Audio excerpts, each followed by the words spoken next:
One of the things that marketing does is gives you some skills to communicate and persuade, and both two-way communication. You know, you can say something to somebody, but then you realize what they're saying back to you, whether they say it in words or not. One of the things about marketing is you need it everywhere. I mean, if you're in a business and you're an accountant, you got to market to the people in your organization just to make sure that you get to do what you want to do. Outside, you've got to market to customers. Basically, you have to persuade them that you can solve their problems. First of all, you have to figure out what the problems are. That's part of marketing too. It's a diagnosis kind of thing. Online and face-to-face are interesting. Face-to-face, everybody hears my jokes, they get sick of it. Okay? But basically I've got the ability to market in the sense that I can see what people are thinking. You know, I say something, get a reaction. If they're not, you know, if they don't get it, I tend to know. I can do that to some extent online. I draw them out. I just don't have that face-to-face interaction. But they have work to do online that I monitor, read, react to. And with the exception of the face-to-face immediate response, I can basically tell if they've got it or not, ask them to apply what I asked, and make sure that happens.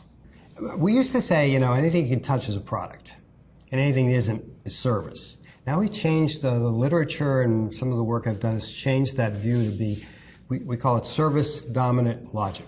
A product is a product, but the service that goes into creating it, the service that goes into delivering it, the service that goes into making sure people are happy is the more important thing.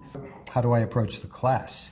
Well, the interesting way that I do it is try not to do any work at all, try to be quiet. You remember you never learn anything, what is it? You never learn anything when you're talking. You only learn when you're listening. This is a practical kind of program. Most of our courses have, at least our marketing courses have, some kind of project. Projects are tools that we instill in people.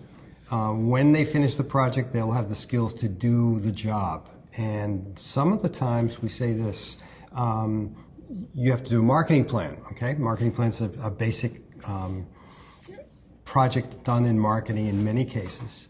And we choose companies that people either work at so they can get a promotion, or want to work at, so that in an interview they can talk intelligently about what the company does and ask questions about where it might be going, and if asked, give a couple of examples of how they might do it. We've got a wonderful student who did that with a company in town, went back for 4 separate interviews. At that 3rd interview, one of our students started to ask about the company's products and future and how they were going to compete with a new competitor, and she was called back. And the 4th interview was with the VP of marketing, and basically it was what would you do for us? What should we do? It was diagnostic, and all those projects we did all the way along helped her. She not only got a job, she got a job at the high end of the salary scale, which is kind of neat.